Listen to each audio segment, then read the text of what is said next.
Welcome back to Centered.Live, especially if you've been with us before. We appreciate you coming back and being with us. And if you're new, welcome. We're glad to have you with us.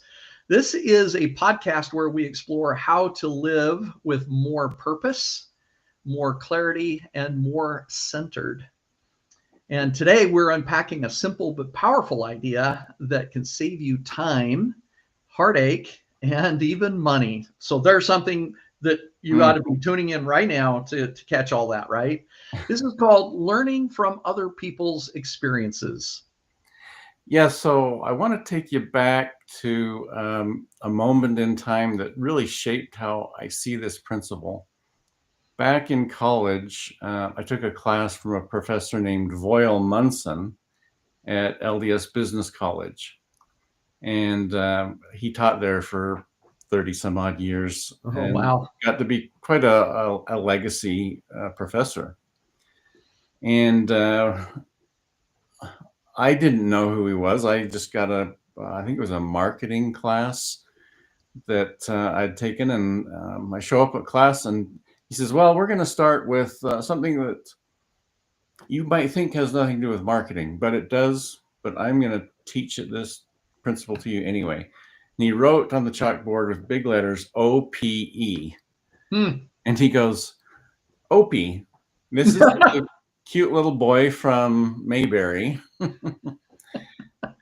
This O.P.E. stands for other people's experiences. Okay. So he went on to say that a smart person learns from their own mistakes, but a wise person, they learn from others. That one idea has stayed with me ever since. And I've used it in business. I've used it in talks.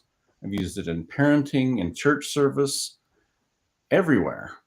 That is so fantastic. And it's interesting that you were talking about how, he shared about smart people and wise people. I used to actually teach this to my students who were 7th and 8th graders and some 9th graders. And the way that I phrased it, I would actually put this on a whiteboard that they had to write a response to. And what it was is I would tell them, I say, look, good students learn from other people's mistakes. Smart students learn from both the mistakes and the successes of other people. And then I would finish it off by saying, wise students share what they learn from other people. Yeah, so that's powerful. That last sentence where you take what you've learned and share it with others is really the wisdom of the ages. Right. Absolutely. So that's what we're talking about today is other people's experiences, the stories, the scars, the successes that others are willing to share. I got a few scar stories I can share. Oh, dear. Some are embarrassing. But here's the thing is we need to be humble enough to listen to those stories. Oh, you are so very right. And if I may just jump in real quick on that, I would, because I was a history teacher, right? I would sometimes say that the one cabinet position that is still missing from every presidency from the beginning through now is there is no Secretary of History, and there really should be. Because if the president, whoever he or she would be, had the humility to really look at what has worked historically and what has not worked historically, we as an entire country, as an economy, as a leader of the world, we would do so much better. Because there are absolutely patterns of failure and patterns of success that we could leverage if we would just take the time to understand them in the clarity. And then it's like, okay, we don't have to make that mistake again, which we're seeing lots and lots of mistakes. And that's not a Republican thing. It's not a Democrat thing. It is just seems to be endemic to most presidencies, maybe not all, but definitely with a lot, if not most. And and the other thing that we struggle with is we struggle with looking at the successes of other countries, because it's like, if it's not American, we don't want it. And Mm-hmm. we are, by definition, we are this melting pot of multiple cultures and multiple histories from around the world. And there is a lot that we can learn from the successes and the mistakes of other cultures, other races, other countries, other governments, and we could do better. So I know somebody that has an in with the President of the United States. Maybe Oh, write wow. a letter. Paul Malloy, Secretary of History. There you go.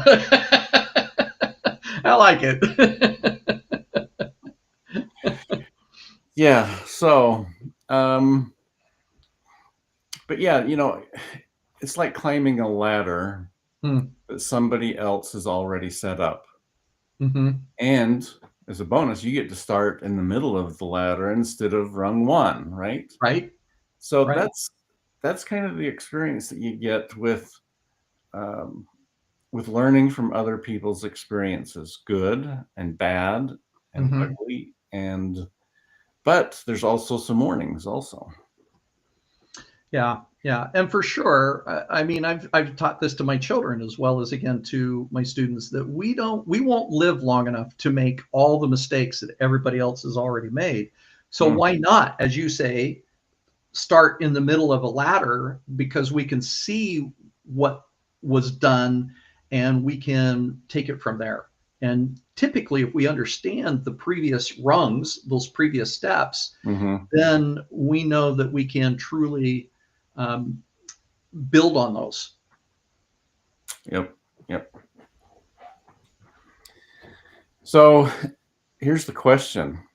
Hmm. If that point is so powerful, why don't more people tap into it? Yeah, right.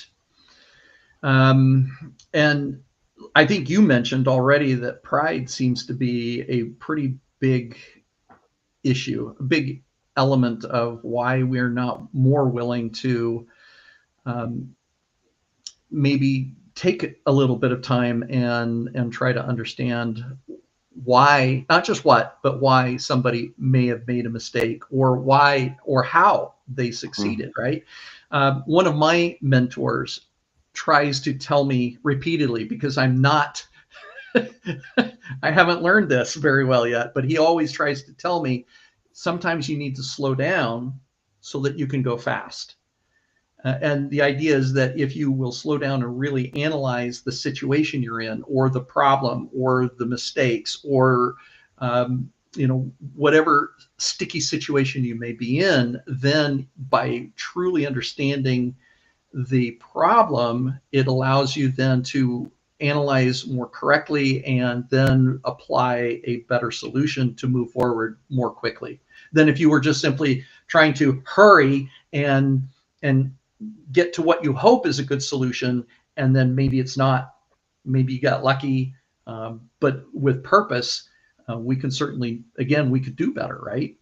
yeah, But yeah. I think we're afraid to ask, or maybe we're distracted to really listen.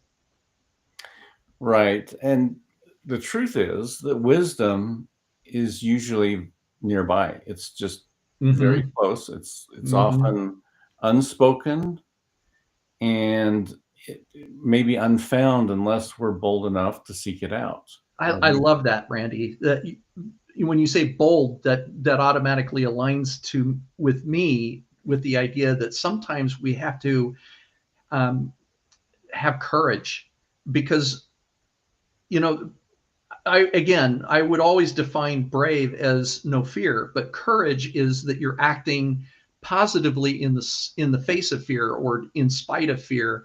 And again, that's where you were saying that sometimes we need to humble ourselves. We need to say, all right, uh, I'm willing to accept that I don't know everything, and that I'm missing something, or that I definitely don't have the answer to this. And so if I can look for somebody who has already gone through this, whether that's a historical figure, a family figure, a friend. Yeah. So don't ask me how many things I've learned from you, because there's probably a lot. And I won't tell you whether they were all good things. They were all good things, Randy. I'm sure there were a few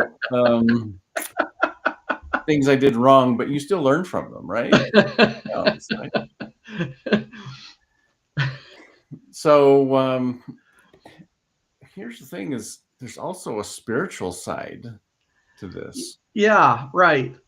And that's interesting, because if we're willing to tune into our spiritual self, right, then God has a tendency to teach us, and often through other people. Right. Well, and I think that's the key is he doesn't always answer our prayers with, a voice from heaven or even some particular action. Although we've both had some cases where Absolutely. Direct, loud and clear, like a 2x4 on the back of the head. Right. Don't do that. Right. But more often it's a phone call. It's a memory that somebody shares, a mentor's story. Right. And that's part of the cutting down the pride and being bold enough to ask a mentor and to listen. So think of the Old Testament, Moses and Jethro, right? Jethro shows up and he says, you know what, Moses, you're doing way too much. You got to delegate some stuff. And eventually. And remember that this is his father-in-law, right? Yes. Yeah. So Jethro, his father-in-law, I guess felt like he had a little clout in approaching Moses, who was the prophet, the high priest at the time. Right. And that delegate advice saved Moses from burnout. And it's a classic example of just learning from other people's experiences. Jethro had that experience with, having a successful business, having a large family, and he shared that with Moses and saved him a lot of pain. Yeah, absolutely. And even our Savior Jesus Christ modeled everything that he taught, and he let people learn from his experience. He was also willing to let other people, including his disciples, make their mistakes and then help them to understand the mistake and then what the solution was. And they learned, They did, and it's often painful to think why. Yeah. Did My God favorite allow is always the impetuous Peter. Yeah. He's a hero to me because of his impetuous nature and how often the Savior actually corrected him and sometimes admonished him, and then really truly helped him to be able to move forward. Yeah, right. So let's talk about practical, everyday life things. How do you apply this principle in your life? Yeah, right. Absolutely. And I think that we have to start with asking better questions. Not just, for example, when we meet a friend and we say, we typically, right, we say, how are you doing? And we hear, I'm fine, right? It's a knee-jerk reaction. We're kind of programmed to do that. But maybe maybe a more interesting question that would reach deeper would be, hey, haven't seen you. What have you learned lately? What have you learned today? Now, by the way, I will tell you, and Randy, maybe you can back me up on this, but that didn't always work well with my teenage children. It's like, what did you learn today? Nothing. Knowing full well that wasn't real, but that's That was their answer, right? So again, maybe Yep. there is a skill in asking better questions, especially when we recognize that somebody is struggling and there's a challenge there, but they may not be willing to open up immediately. And so to be able to share our concern, our love, and not necessarily immediately solve their problem, but allow them to talk it through, to explain, and then if there is an actual way to help, and we feel that inspiration to make a suggestion or to offer a potential answer, then we certainly could. Right. Yeah. Well, here's some thoughts that that I kind of put together during a research in this, and I wish I did these things. You know, it's kind of the thing where I'm looking at it going, oh yeah, should do this, and that is write it down, journal it. You know, Oh, at times in my life, I've been great at journaling. right up there. Yeah. There are 16 journals that go back to my first journal was when I went to work for Novell. Oh. So that goes back a long time ago. Yeah, you remember the Franklin Day Planner? Yes. I Yes, did had that. one of those. I did that for a dozen years, and then I kind of got out of the habit. And Mm-hmm. the last 4 or 5 years, I've done what I would call a spiritual journal, I call them thought journals. thought journal. Yeah, Mm-hmm. and but it's still not complete on life values. It's more spiritual, scriptural based things.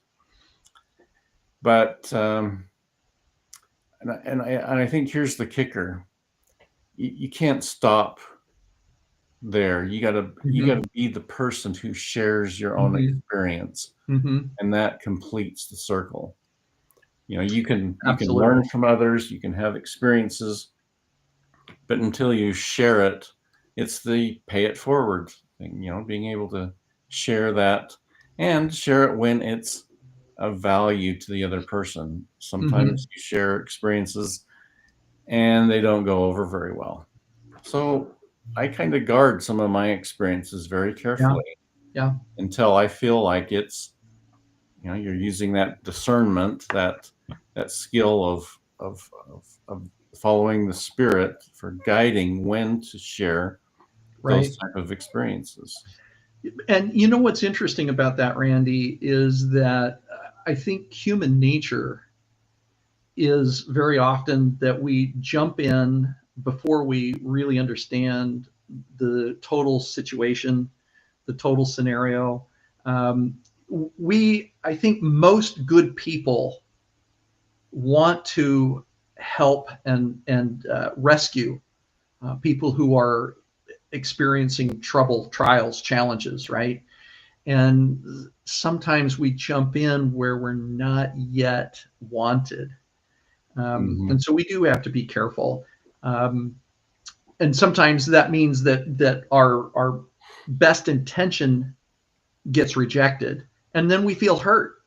But I think that if we again will take the time to again slow down, to ask better questions, to have a greater empathy, and not just make a jump conclusion that, oh, I know what to do, I can help this person. And in some cases, I know with my wife, I had to learn this through trial and error, through experience, that sometimes all she wanted was somebody to listen to her. Yeah. She didn't want me to solve her problem. She just needed somebody to listen. And that actually really elevated our relationship when I stopped jumping in to try to solve every little challenge, every little problem that she was going through. Right. Yep. Yeah, good point. And here's the thing is, like we've been talking about, it's important to pray about it, Mhm. compare your values and your faith to your own sense of what's right and wrong before you share it, before you um, decide if you're going to, help somebody out by sharing that experience. Mhm. Mhm. And then there's also the reverse of that, where we may be the one that is needing help. We're the ones that are searching for answers, and perhaps we do find some of those answers through other people. And in that particular case, we have to also be careful. We have to be discerning. We have to apply a spirit of discernment, I think, in those cases, because not every answer, especially I think the ones that I don't know if I would say seem obvious, they're not always the right answers. Right. Um, and again, if we jumped into uh, the first solution that comes up, or if we jumped at, oh, hey, that sounds good, we may actually be extending or compounding the problem. Right. And you may even lose a little trust because all of a sudden they're saying, oh, well, that's not what I wanted. Yeah, I wasn't looking for that, like you and Anne have talked about, having that kind of situation. And that's difficult because a lot of us have a helpful attitude. We want to help yeah, people. And if you exactly. see somebody that's having a struggle and they're expressing it, you want to jump in and solve it. Absolutely right. Yeah, But the wisdom part is where you hold that back right, right. and maybe make a mental note that, yeah, you can share that, but you need to hold on to that and let them fully express what they're thinking and what they're feeling before jumping in. Yeah, yeah, absolutely. And let's make sure that our listeners understand that this is from the small, even the trivial, to the most complex. Hmm. And I'll give you two radically different examples. I was actually rewiring an outlet over here on this wall just a little while ago. And by a little while ago, I mean it's been a month, I guess. So I had an outlet that showed some scorch marks, and so I knew that I should replace it. And so I went ahead and pulled it out, made sure the breaker was off. I've been shocked enough times that I don't want to do that Right, again. right, right. So I pulled it out, and I went to the hardware store, replaced it, put it back in, and interestingly enough, the switch that's over here didn't work. And as uh, in this room, all of the lower sockets, all of the lower outlets are switched with a wall switch, and all of the upper ones are not switched. But at this point, Yeah. the toggle switch on the wall didn't work at all. Mm. And it's like, oh, what did I do? And so in that particular case, I went to a friend who I knew had a lot of electrical experience. And I asked him, what did I do wrong?